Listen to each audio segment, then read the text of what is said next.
On Christmas Eve, I came home without warning. I found my daughter shivering outside at 0 degrees Celsius. No blanket to keep her warm. My son-in-law's family was laughing, toasting with champagne by the fireplace. I kicked the door open, holding my daughter in my arms, and said 6 words, "I'm glad you're here." I stepped out of the taxi.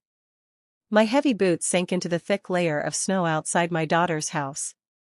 The icy wind slapped my face like it wanted to peel my skin off, forcing me to pull up the collar of my coat. After years as a taekwondo coach, I thought I was used to any challenge, from the sweltering heat of the training hall to the harshest winters. But this Christmas Eve cold made me shiver. I stood there in front of the warmly lit house, a mix of excitement and nerve swirling inside me. Today, I wanted to surprise Emily. I wanted to see my little girl's radiant smile when her mom showed up out of the blue. After so many months away, the front yard was buried in snow. Not a single footprint in sight, like no one cared enough to clear it. Through the big picture window, I could see the cozy glow spilling out from the living room where cheerful Christmas music played from a speaker. The song Jingle Bells, Emily's favorite when she was a kid, filled the air. I stepped closer, trying to peek inside. A long table draped in a bright red tablecloth stretched out in front of me, loaded with traditional dishes, a golden roasted turkey, steaming plates of cornbread stuffing, a bowl of cranberry salad with shiny bits of apple and raisins, and glasses of red wine glinting under the lights. The Whitlock family, my son-in-law's folks, was gathered in full. I recognized Mr. Harold Whitlock, Ryan's dad, sitting with an air of authority, and Mrs. Evelyn Whitlock, his mom, holding a glass of wine with a smug smile on her lips. Ryan's sister Abigail was there too, with her 2 young kids laughing nonstop. They were all raising their glasses, toasting around the crackling fireplace. But where was Emily? I frowned, straining to see further inside, thinking maybe she was tucked in some corner. I pictured her smiling, chatting happily, like in the old days when she'd wrap her arms around my neck, telling me endless stories. Then I heard a noise, a faint whimper coming from the porch. I turned, and my heart stopped. Under the dim light, next to a snow-covered poinsettia planter, Emily was curled up in an old wooden chair. She wore only a thin blouse, her frail shoulders shaking uncontrollably, her messy hair sticking to her forehead, damp from melted snow. I ran to her, my heart pounding like a drum. "Emily!" I shouted, my voice breaking with panic. I yanked off my coaching jacket and wrapped it around her with urgency. My trembling hands touched her arm, it was ice cold, like there was no warmth left in her. Emily lifted her face, her eyes red, her pale lips barely whispering, "Mom." Her voice was so faint it almost dissolved into the air, and she collapsed against my shoulder. I hugged her tightly, feeling her body shake like a bird caught in a storm. "I'm here, sweetheart. I'm here," I whispered, trying to sound calm, though tears burned in my eyes. I pulled an extra sweater from my bag and wrapped it around Emily, trying to share some of my warmth. I lifted her in my arms as her soaked slippers fell into the snow, leaving a messy trail. I held her close, feeling her weak breath against my neck. In that moment, all I wanted was to get her out of there, away from the biting cold, away from whatever had brought her to this state. But then, from inside the house, the laughter kept going, careless and cruel. I clearly heard Ryan's deep voice, smug and boastful, bragging about something. The whole table erupted in laughter, and the clinking of glasses sounded like distant, eerie music. They were happy, cozy by the fireplace, while my daughter, my own flesh and blood, was trembling outside in the cold, like she didn't deserve to be in that house. Just a few hours ago, I was at the airport, still sweaty from a week of coaching the national taekwondo team. The heat of the mats seemed to linger on me, even as I stood in the chilly airport lobby. I dragged my old suitcase, so excited I could hardly stand still, imagining Emily's face lighting up when I showed up unannounced on Christmas Eve. My heart was racing. She'd always been my light, ever since she was a little girl clinging to my legs, begging for one more bedtime story, growing into a sweet young woman whose smile could melt away my toughest days. But my job as head coach took me from place to place, national tournaments, stealing moments with Emily. Every time I left, I told myself, just one more tournament, then I'll be with her. And now I was here, ready for a Christmas reunion I was sure would make her happy. I sat in the airport waiting area for the short drive to the suburbs, pulling out my phone to call Emily. I wanted to hear her voice, make sure she was home. The phone rang and rang, each tone tightening my nerves. No answer. I frowned, thinking maybe she was busy preparing Christmas dinner with the Whitlock family. I called again, then once more. Always the same. Silence. A knot of unease settled in my chest, spreading like ink on paper. I sent a text, "Mom's on her way. You home?" I stared at the screen, waiting for the little check mark. Nothing came. I tried to shake off the bad feeling, convincing myself she'd left her phone somewhere or was distracted decorating the Christmas tree like she did every year. The plane had landed after dark. I dragged my suitcase out of the airport, and the winter night's cold hit me hard, sinking into my skin. Families were hugging, laughing, heading to midnight mass. A dad carried his little girl on his shoulders. She held a candy cane and giggled happily. I watched them, a lump tightening in my throat. I'd carried Emily like that too, held her hand through streets twinkling with Christmas lights. But now I was alone, pulling a heavy suitcase, stepping out of the airport with an indescribable loneliness. I flagged a taxi and, with a voice hoarse from exhaustion, said, "Take me to Meadow Creek, 12th Street. On the way, traffic was slow, the streets packed with people bundled in coats and scarves, heading to church for Mass. I stared out the taxi window at the warm lights glowing from houses along the road. Church bells rang faintly in the distance, mixed with a choir singing Silent Night somewhere nearby. I smiled, picturing Emily busy in the kitchen, making the mashed potatoes she'd learned from me. When the car stopped at an intersection, I glanced outside and spotted a group of police officers directing traffic. Among them, I recognized Jake, a former student from my days teaching Taekwondo at the local community center. He stood tall, confident in his police uniform, but still had that same kind smile. I rolled down the window and shouted, "Jake." He turned, his eyes lighting up as he recognized me. "Miss Rose, you're back," he exclaimed, adjusting his police cap. I smiled, trying to hide my exhaustion.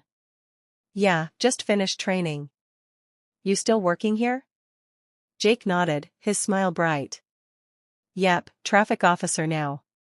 "You here for Christmas with family?" "With Emily," I said, my heart warming at the mention of my daughter. But then Jake's face froze. His smile faded. A flicker of doubt passed through his eyes, like he wanted to say something but couldn't. A bad feeling sparked in me, like a flame starting to spread. "What's wrong, Jake?" "Something up?" I asked, lowering my voice. He shook his head, forcing a smile. No, it's nothing, Ms. Rose. Just glad you're back." But his eyes betrayed worry. I wanted to press him, but the light turned green. The driver hit the gas, and the car pulled away, leaving Jake watching me from the street, gripping the brim of his cap tightly. As we neared Emily's house, I asked the driver to stop a short distance from the gate. I wanted to surprise them, to see Emily's face when she found me standing at the door. I grabbed my suitcase and walked through the snow-covered path, my boots leaving deep prints. The golden glow from the houses around shone like lit candles. From a distance, I heard a guitar and singing coming from Emily's living room. I smiled, picturing her singing like when she was a kid, standing by my side, belting out Winter Wonderland with that clear voice. I left my suitcase on the step, took a deep breath, and got ready to knock. But then a mocking laugh cut through the air, sharp as a knife. I froze. My hand hovered, not touching the door. Mr. Harold Whitlock's deep, gruff voice boomed clearly, "That's what they call a daughter-in-law. A woman who can't even have kids. For miscarriages. Haven't they embarrassed us enough?" His laugh was heavy, dripping with contempt. Then Ryan's voice, cold and cruel, chimed in, always faking depression, locking herself in her room to do nothing. "If it weren't for my parents, I'd have kicked her out ages ago." Another laugh erupted, followed by the clinking of wine glasses. I heard Abigail, Ryan's sister, her tone venomous. Yeah, totally useless. A wife who can't have kids. What's she good for? Pretending to be sick just to get coddled. Pathetic. Each word stabbed my heart. I stood there paralyzed. My breath caught in my throat. This was how they treated my Emily, my daughter, who dreamed of a happy family, who poured her heart into every meal for her husband. Now they were humiliating her like this. 4 miscarriages, each one leaving her sobbing until she had no tears left during our phone calls. And now they said she was faking it. I clenched my fists, my nails digging into my palms. And that's when I saw Emily curled up in a wooden chair on the porch in just a thin blouse, her head bowed, her whole body trembling in the freezing cold. My eyes blurred with tears. My heart stopped. I scooped Emily into my arms. Her body was still shaking, cold as a block of ice. My hands trembled too, not just from the bitter night, but from the rage burning in my chest. Each step toward the Whitlocks' door felt like it carried 1,000 pounds. But I didn't stop. I pounded on the wooden door, my knocks firm, drowning out the Christmas music blaring inside. Jingle bells looped over and over, mocking the painful scene I just witnessed. No one came to open it. I gritted my teeth and banged harder, like I wanted to knock the door down in one blow. Finally, the door swung open. Mrs. Evelyn stood there, a glass of red wine wobbling in her hand. Her lips painted bright red, glossy under the light. The smell of alcohol wafted from her, but her face wore a forced smile, trying to seem polite. "Hey, Ms. Rose, what a surprise," she said, her voice syrupy but fake, like I was an unwelcome guest. "Why didn't you let us know so we could roll out the red carpet?" I locked eyes with her, not bothering to hide my anger. "Let you know," I growled, each word hissing through my teeth. "If I'd let you know, how would I have seen this? What did you do to my daughter?"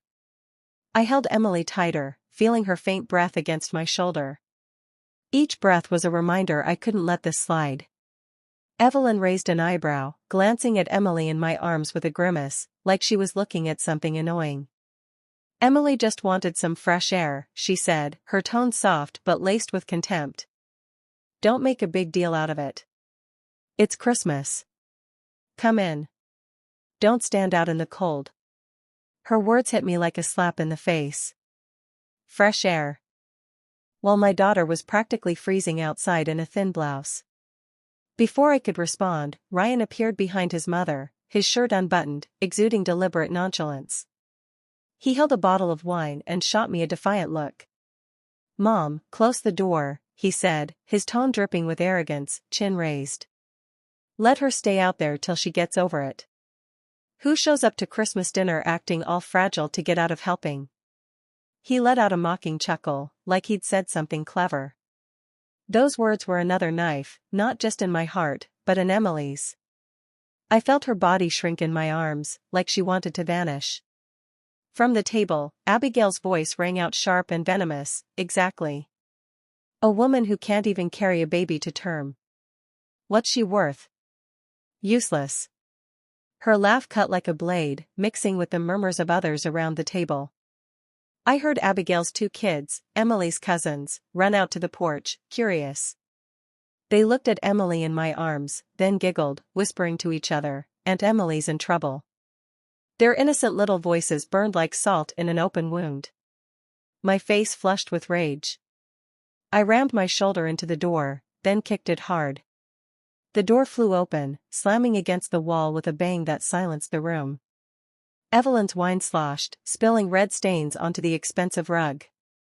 The Christmas music stopped abruptly, like someone had yanked the speaker's plug. The air in the room turned heavy, suffocating, like all the oxygen had been sucked out. I stepped into the center of the living room, still holding Emily.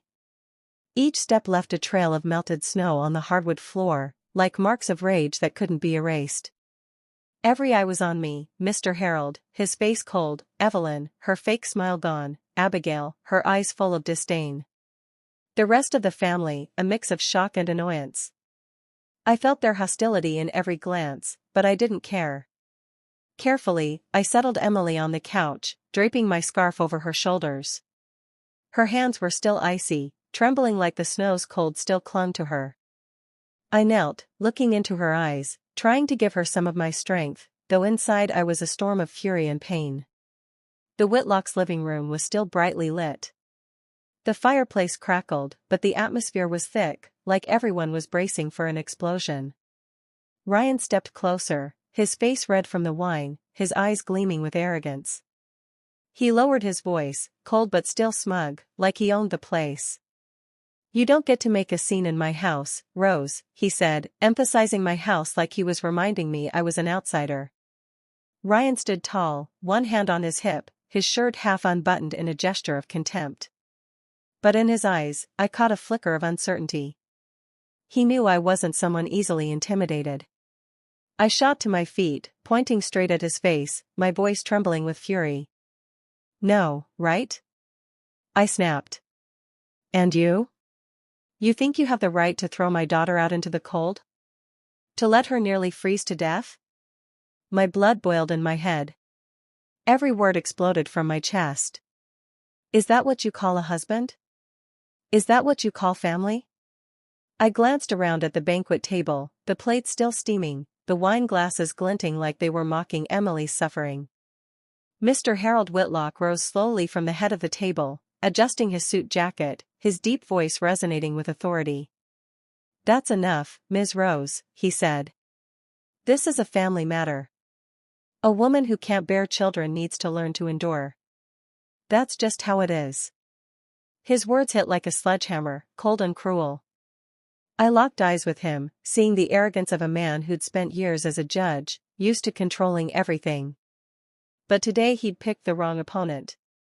I glanced at the table where the roasted turkey still wafted its aroma, the cornbread stuffing neatly arranged, the wine sparkling under the lights. Then I looked at Emily, still shivering on the couch, her stomach faintly growling like a silent accusation.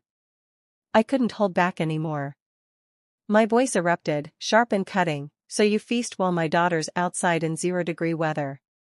No coat, no food. That's what you call tradition. That's what you call humanity." Evelyn shrugged, her smile icy, like I was blowing things out of proportion. "A woman who can't have kids, even if she eats, is just a waste," she said softly, her voice dripping with disdain. She raised her wine glass and took a sip, as if to show she didn't care one bit about my feelings or Emily's. Abigail chimed in from the table, her tone acidic, rubbing salt in the wound. "Your daughter always uses depression as an excuse to avoid work," she said. "In all this time, has she ever cooked a decent meal for the family? All she does is lie in bed whining, dragging everyone down." She shook her head, her eyes full of mockery, like Emily was a burden the whole Whitlock family had to bear. Murmurs from the relatives around the table grew louder. Some shook their heads, others snickered as if they agreed with those venomous words. Every sound, every sidelong glance pierced my chest like another stab. I wanted to flip that fancy table over, to demand justice for my daughter. But then a faint voice came from the couch. Emily, my little girl, had stirred. She tried to sit up, her trembling hands gripping the edge of the couch. "I'm so tired," she stammered, her voice breaking, barely audible. "No one understands." Her words were crushed instantly by Ryan's shout. "Enough," he barked. "Shut up. You've embarrassed me enough already."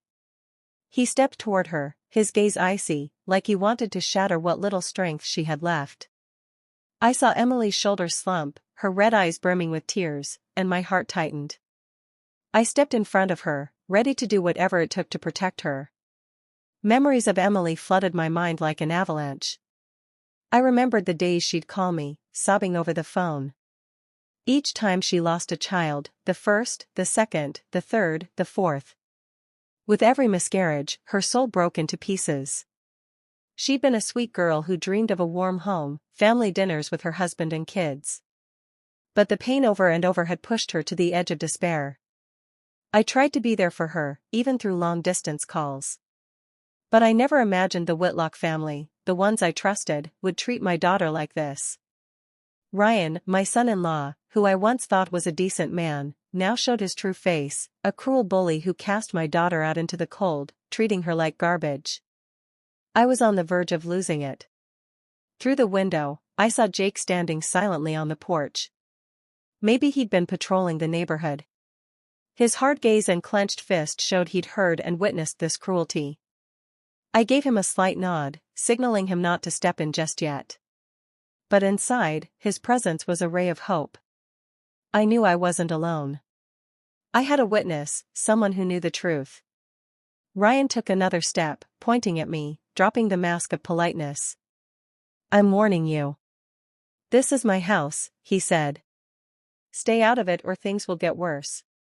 He smirked, convinced I'd back down under the Whitlock family's power. He was wrong. I clenched my fists, my knuckles cracking, feeling all the rage I'd bottled up in my life explode in that moment.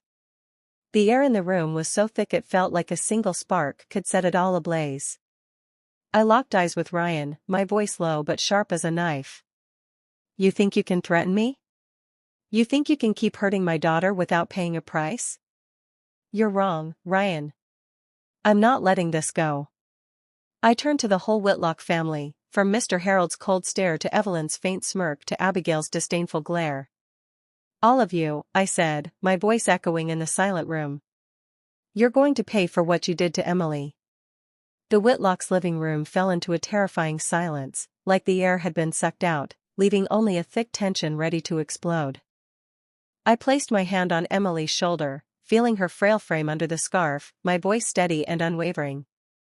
"This isn't a private matter anymore. This is domestic abuse." My words landed like a stone in a still lake, rippling through everyone in the room. Evelyn, still holding her wine glass, let out a mocking laugh, swirling it like she was enjoying a joke. "Abuse," she said, her tone dripping with sarcasm and arrogance. "We're just teaching her place, Rose. You should thank us for putting up with her this long." Ryan stepped closer, his eyes red from alcohol and rage. He spat his words like he was chewing each one before letting it out. "She fakes depression. Fakes pain to do nothing. No one's hitting her. We're just sick of her uselessness." He paused, staring at me with a twisted smile. "Teach your daughter again, Rose. Nobody loses 4 pregnancies in a row. Maybe she did it on purpose." Those words were like a razor blade. They didn't just cut my heart. They tore open Emily's unhealed wounds. I heard her breath catch, like she'd been punched in the chest.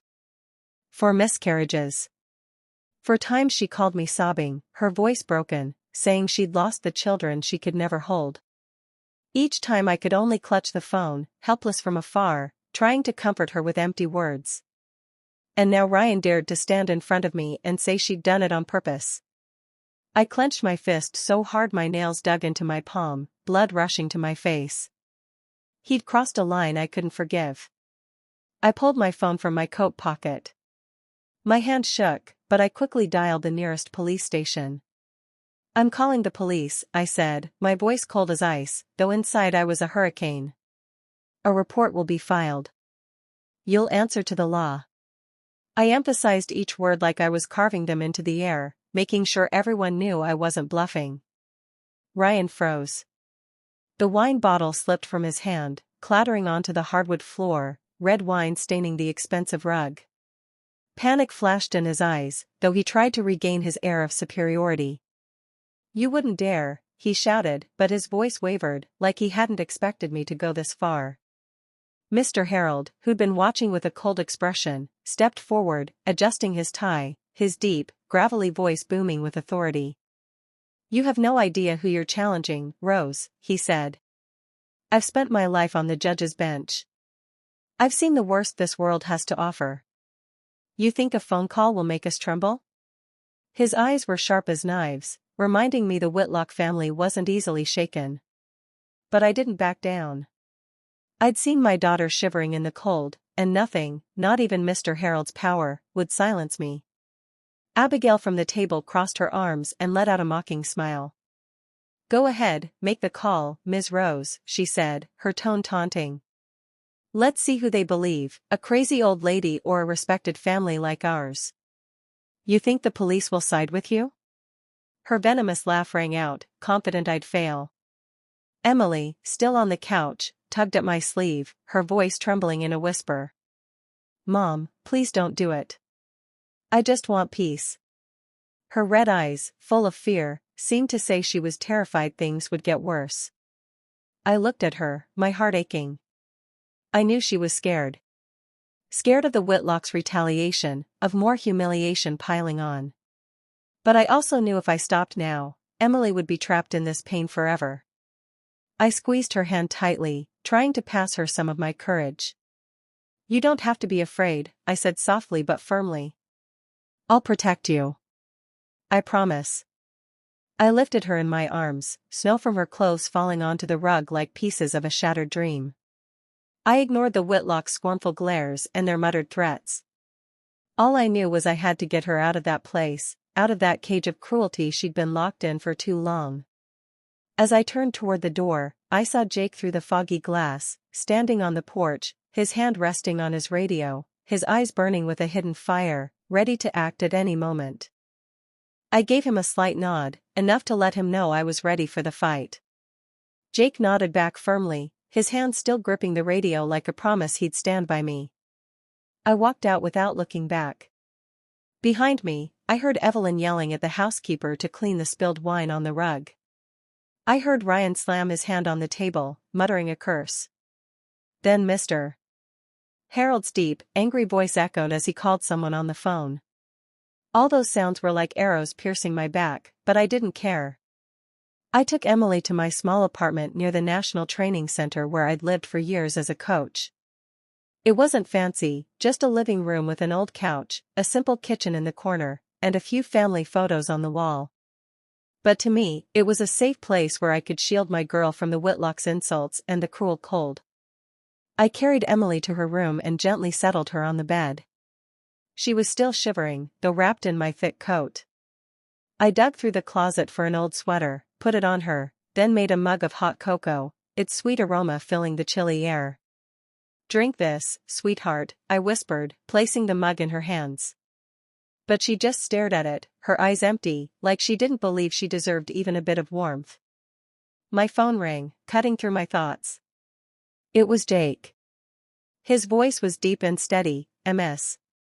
Rose, I just filed the initial report at the station, but the Whitlocks won't go down easy. They've got influence. You know that. I'm ready to testify as a witness if you need me. I felt the determination in his tone, like a small flame that never dies. Jake, my old student, the one who once stood in the training hall with bright eyes, was now by my side in a different kind of fight. Help me prepare, Jake, I said, my voice brief but full of gratitude. This could be a long battle. He replied with a simple, I got it, coach. I'm here. The next morning, I took Emily to a therapist in the downtown area. Dr. Linda Carter, an older woman with a kind gaze, welcomed us into a cozy office. After talking with Emily, she looked at me, her voice heavy and sad. She's suffering from severe depression, Miss Rose. 4 miscarriages combined with constant insults from her in-laws have crushed her confidence. She needs rest, treatment, and above all, to feel safe. I nodded, my heart tightening. I knew Emily wasn't okay, but hearing it from the therapist felt like another stab. I looked at her, curled up in the chair, her hands clasped tightly, and blamed myself for not being there sooner. That afternoon, Jake stopped by the apartment out of his police uniform, carrying a bag of fruit and some old cookbooks. He set them in front of Emily, hesitating. I know you like cooking, he said. Thought maybe starting small, like a pie or some chicken noodle soup, might make you feel better. His voice was gentle, but I saw the worry in his eyes. Emily lowered her head, clutching the edge of her blouse, and murmured, thanks, but I don't think I can do anything anymore. Her words pierced my chest like a needle. Jake's face fell for a moment, but he didn't push her, he just nodded quietly. He left the bag on the table and turned to me, Ms. Rose, whatever you need, just say it. I've got your back. That night, after Emily was asleep, I sat at the kitchen table under the dim light. Surrounded by papers, I heard a noise outside, then saw a thick envelope slide under the door, silent as a quiet threat. I opened it. Inside was a handwritten note, the letters messy. Don't mess with the Whitlock family if you don't want to end up as miserable as your daughter. Give up. My blood boiled as I read it. I crumpled the paper and threw it hard into the trash, the sound breaking the silence. That threat didn't scare me. It only fueled me. They thought I'd back down. They were wrong. That same night, I started organizing all the proof of money I'd sent Emily over the years. Bank receipts, messages with my notes of love. Each was evidence I'd always tried to support her, even though Ryan and his family had squandered most of it. Every paper was a memory, the times Emily called, her voice shaky, saying she wanted to buy something for the house, only for Ryan to tell her it wasn't needed. I gripped the pen so hard it nearly snapped. I'd trusted Ryan. I thought he'd take care of my daughter, but he only saw her as a tool, and when she stopped being useful, he discarded her without mercy. Emily woke up in the middle of the night. She stumbled out of her room, legs trembling, and saw me at the table, buried in papers, my eyes tired but full of fear. "Mom," she whispered, her voice breaking. "I'm scared. I'm scared they'll do something to you." I looked up, saw her red eyes, and felt my heart being squeezed. I stood, walked to her, and hugged her, feeling her fragile body in my arms. "You don't have to be afraid," I said firmly, though inside I was a knot of nerves. "From now on, I'm the one who will protect you from everything. I promise." I took Emily back to bed, staying by her side until she fell asleep. But I couldn't sleep.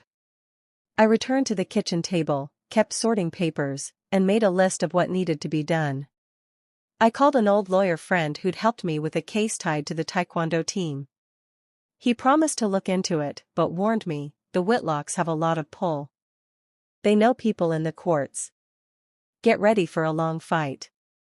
I nodded, though he couldn't see me. "I know," I said. "But I'm not stopping." The weeks preparing the case felt like an endless nightmare. Every night, under the dim lamp in my small apartment, I reviewed page after page, rereading every bank receipt, every medical report about Emily. Those cold numbers and letters were proof of my love for my daughter, but also a painful reminder of everything she'd suffered. Finally, the first day of the trial came, and I felt like I was stepping onto a Taekwondo mat. Emily and I entered the courthouse. The morning chill seeped through my thick coat. I held her hand, feeling her icy fingers tremble in my palm. Her eyes were red with dark circles showing sleepless nights. She kept her head down, like she wanted to hide from the world. I stood tall, trying to be her rock, though inside I was just as shaken. "I'm here," I whispered, squeezing her hand gently. She nodded weakly. But her empty eyes showed she'd given up the fight long ago. The Whitlock family was already there early. Ryan, in a sharp gray suit, carried himself like a competent lawyer.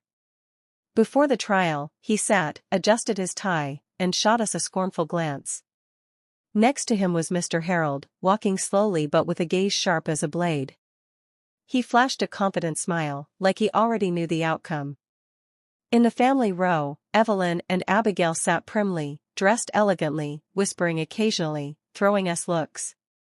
I felt their hostility in every gesture, but I forced myself to stay calm, reminding myself today wasn't my fight.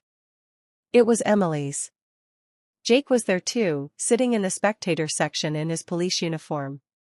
He gave me a slight nod, his steady gaze like a promise he wouldn't abandon us. His presence made me feel less alone, like I had an ally in this battle. I nodded back, silently thanking him for being there from that terrifying Christmas Eve to this day. The trial began. My lawyer, Mr. James, stood and presented each piece of evidence clearly. He showed the bank transfers I'd sent Emily over the years, proving I'd always supported her, though most of that money ended up in Ryan's hands. He also presented Emily's medical records with detailed notes from the therapist about her depression. After 4 miscarriages and constant insults from her husband's family, Emily didn't just suffer physically. She was emotionally destroyed, James said, his voice thick with emotion. They treated her like an outsider in her own home. I looked at Emily, her head bowed, hands clasped tightly like she was trying to hold in the pain. I wanted to stand and hug her, but I knew I had to stay strong and let the lawyer do his job.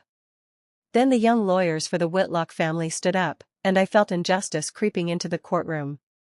One of them, in a sleek black suit, spoke with a commanding voice, "Emily's just faking illness to be coddled.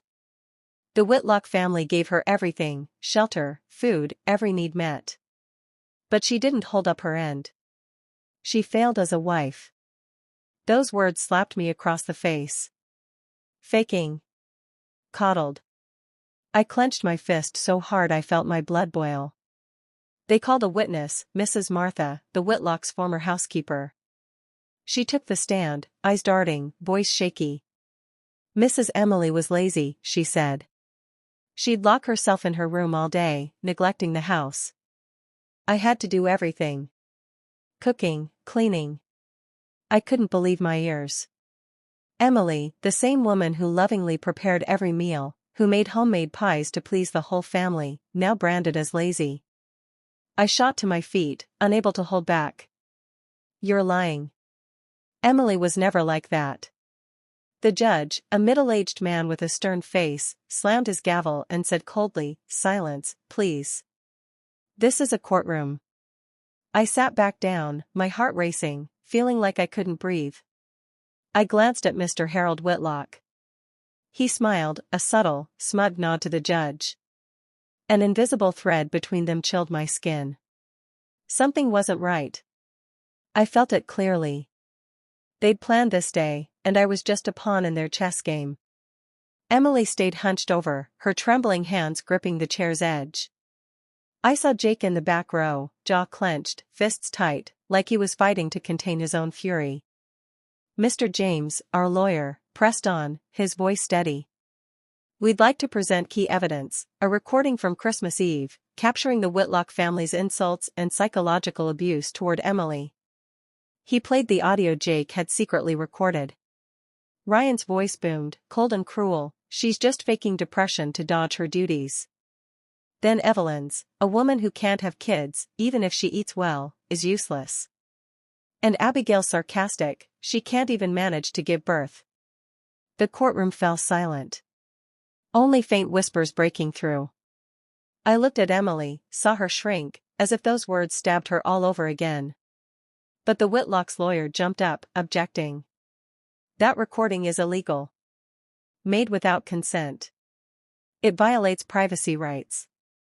The judge nodded, his voice dry, "The recording is inadmissible."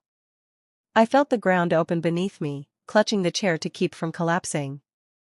The recording, the clearest proof of the Whitlock's cruelty, tossed out on a technicality. Murmurs filled the room. Some gasped in disbelief. Others shook their heads, confused. I looked at Jake, his head bowed, fists trembling on his knees. Emily hid her face in her hands, shoulders shaking as she fought back tears. I wanted to lose it, to rush the judge's bench and demand justice, but I knew in that room justice wasn't on our side. Mr. Harold sat there, his gaze calm but arrogant, like he'd known this would happen. I squeezed Emily's hand, trying to give her strength, though I felt defeated myself. After a week of grueling trial days, the final verdict came. I sat in the courthouse holding Emily's hand, her cold, trembling fingers in mine. All week, I'd tried to stay strong, but every night, back at my small apartment, my heart ached with anguish and helplessness. Emily sat beside me, eyes red from sleepless nights, her face pale like life had been drained from her. I gripped her hand, trying to pass her some courage, though I was trembling too. Ryan strode into the room, adjusting his tie like it was just another day. Evelyn, his mother, smoothed her dress and sat upright, lips painted deep red, a confident smile on her face like she already knew the outcome. Abigail, in a flashy outfit, shot us a scornful look. Mr. Harold stood behind Ryan, imposing, his gaze hard, reminding us the Whitlock family always had everything under control. Jake was in the spectator section, still in his police uniform. His eyes were steady but couldn't hide his worry. He gave me a slight nod, a silent promise he'd be there no matter what. I returned a grateful look, comforted by his presence. But when the judge, a middle-aged man with an expressionless face, entered, a chill ran down my spine. The air grew heavy, like everyone braced for an inevitable verdict. The judge spoke, his voice dry and firm. The court grants the divorce request of the plaintiff, Emily Harper Larson, and the defendant, Ryan Whitlock. Those words sparked a ray of hope inside me. Emily broke into silent tears, tears streaming down her cheeks. I squeezed her hand, urging her to stay calm and listen. The divorce was what I wanted for Emily, a chance to escape the Whitlocks' cruel cage. But I knew the ruling wasn't the end. The judge continued, his voice monotonous, like reading a report. However, the court does not recognize the claims of domestic abuse due to insufficient legal evidence. As for assets, since Ryan Whitlock contributed more to the marriage's upkeep, the court awards him the majority of shared property. Those words hit like a hammer to my chest. I froze, my breath caught in my throat.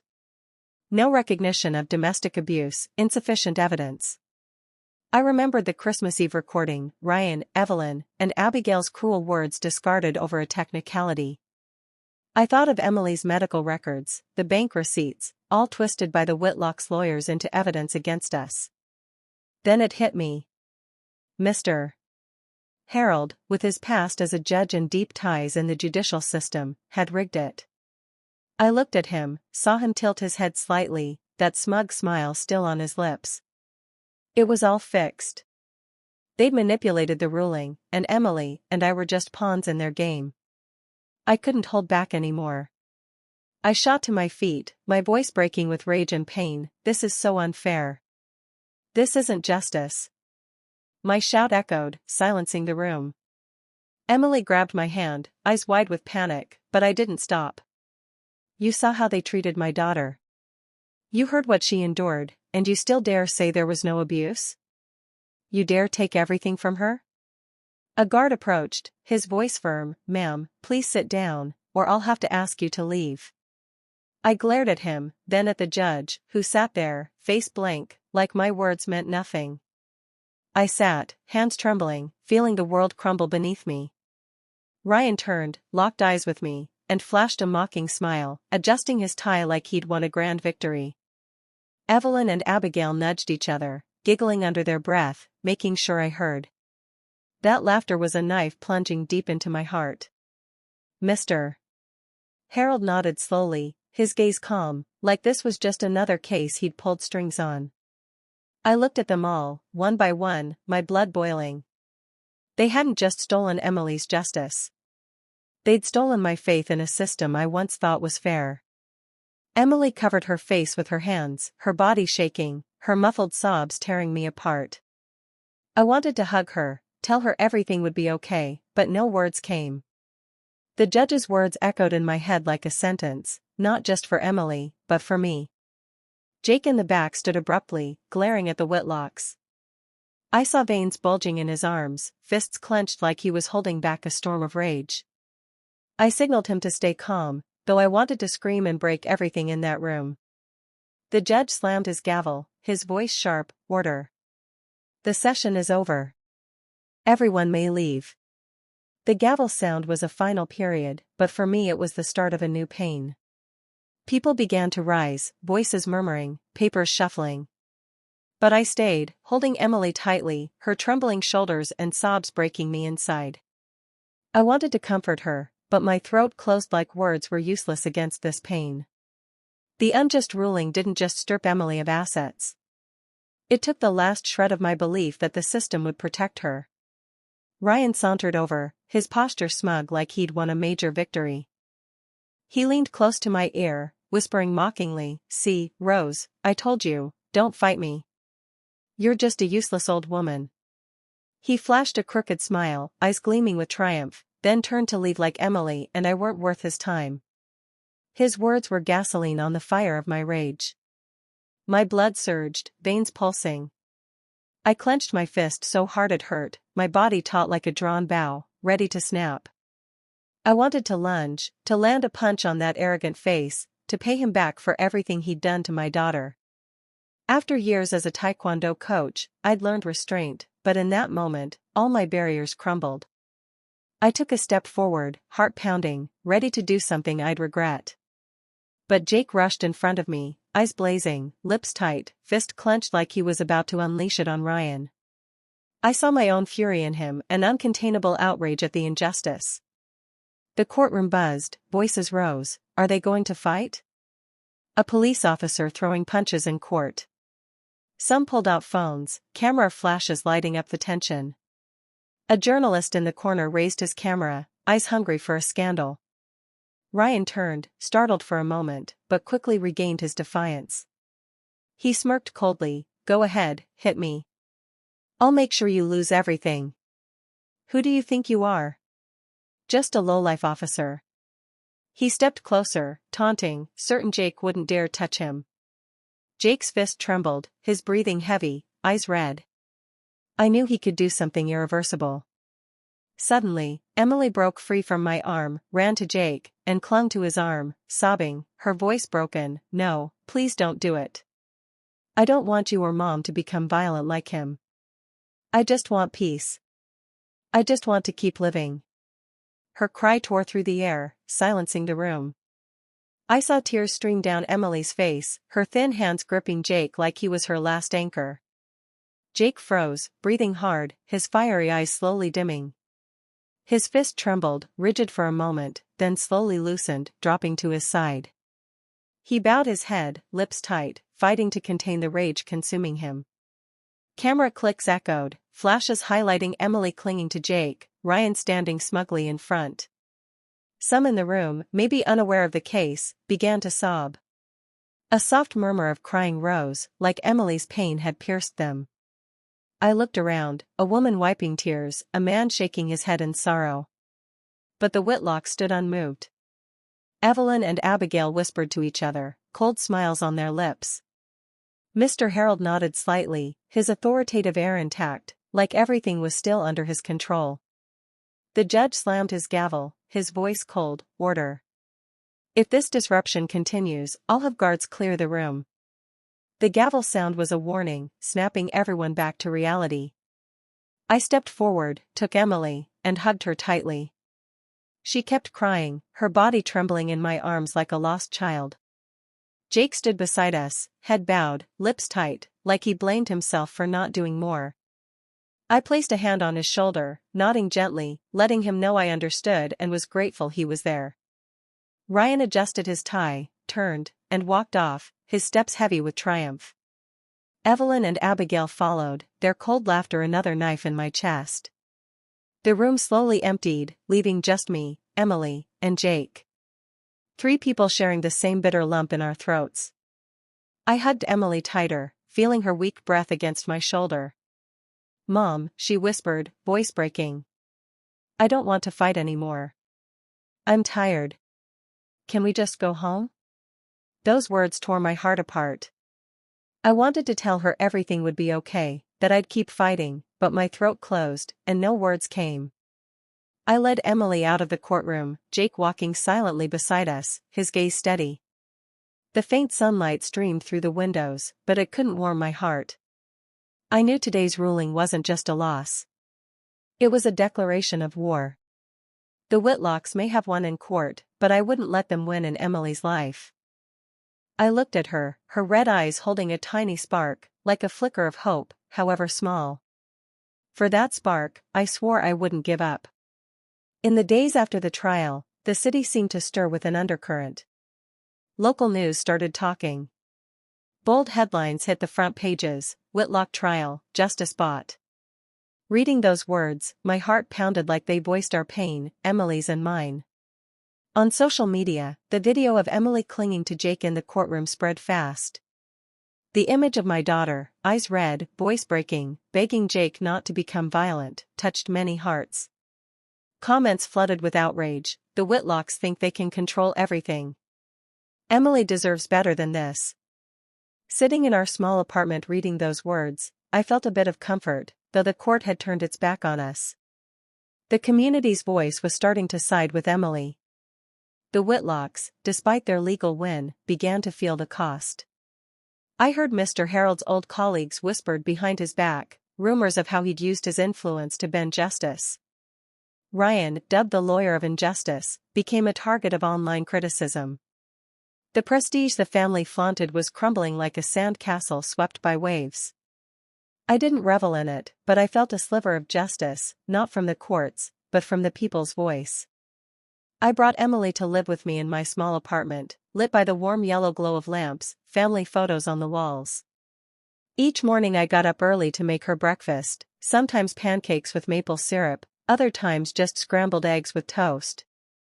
Emily sat slowly at the table, cradling a mug of hot tea, staring out the window where faint sunlight slipped between the rooftops. Some days I saw silent tears roll down her cheeks like raindrops. But I knew slowly Emily was healing. Each day she spoke a little more, her eyes less empty than before. I didn't push her. I just stayed by her side, a mother ready to shield her daughter from any storm. Jake became a vital part of our lives. He'd stop by, sometimes with a small bouquet of poinsettias, other times with donuts from the corner bakery. Each visit lit Emily up a little, like his presence was medicine for her soul. One afternoon, Jake, a bit nervous, handed Emily a small box. Inside was a keychain shaped like a taekwondo uniform, the same symbol I'd taught him and my other students. "You don't have to be strong right away," he said, his voice soft but firm, "but you can start over little by little, like Ms. Rose did." Emily took the keychain, frozen, her eyes shining with emotion. She pressed her lips, holding back tears, then nodded slowly. "Thank you," she whispered, her voice small but full of feeling. I watched from a distance, silent, feeling a weight lift off my chest. For years, Emily had been belittled, called useless. Now someone saw her true worth, valued her not for what she could do, but for who she was. I turned away, wiping a tear from my cheek, not wanting Emily to see me vulnerable. One evening, as the sunset bathed the apartment in gold, Emily sat across from Jake on the couch. Her head was bowed, hands twisting the edge of her sweater, voice trembling. "Jake, I might never be able to have kids. If that disappoints you." She stopped, like she feared those words would ruin everything. I was in the kitchen pretending to wash dishes, but my heart stopped, waiting for Jake's reply. He smiled, a warm, steady smile, took her hands, and looked her in the eyes. "I don't need that, Emily. You're already my family." Those words were a gust of warm air, melting the cold lingering in my chest. I heard them with a lump in my throat, eyes blurring. For years, Emily had been humiliated, treated as a failed wife for not having children. Now someone told her she was enough, that she deserved love just for being herself. I turned my face, letting tears fall silently, my heart full of gratitude too big for words. Easter came, and I took Emily by the hand to walk through the main square like when she was a little girl, skipping happily down lit-up streets. The square was alive with children's laughter and the smell of fresh-baked pies from food stalls. Emily wore a light sweater, her hair tied up, and for the first time in months, I saw her smile, a radiant spring sun smile. "Mom," she said softly. "I miss these days. I miss when you taught me to make apple pie. When you told me about your taekwondo matches." I smiled, squeezing her hand. "I miss them too, sweetheart, and I'll always be here to make more memories with you." As we sat on a wooden bench watching kids play by the fountain, a simple but profound truth hit me. Justice in courtrooms can be twisted, bought by power and money. But the justice of the heart, love, respect, resilience, no one can touch that. Emily, though she'd lost so much, was finding herself day by day, step by step. And I, a mother who once felt powerless, now knew my greatest strength wasn't in punches thrown in the ring, but in my love for my daughter. Jake showed up with a bag of warm churros, handed one to Emily, and they laughed and chatted like old friends. I watched, my heart full of hope. Emily might never forget the scars the Whitlocks left, but she was learning to move forward, to love herself, to open up to those who truly valued her. And me, at 65, after fighting so many battles, I knew the fight for Emily's happiness was the most meaningful of all. This story is fictional, but draws on real-life experiences. Names and places have been changed to protect those involved. We share it not to judge, but in hopes someone will pause and think about how many mothers suffer silently in their own homes. I firmly believe courage leads to brighter days. Thanks for staying until the end.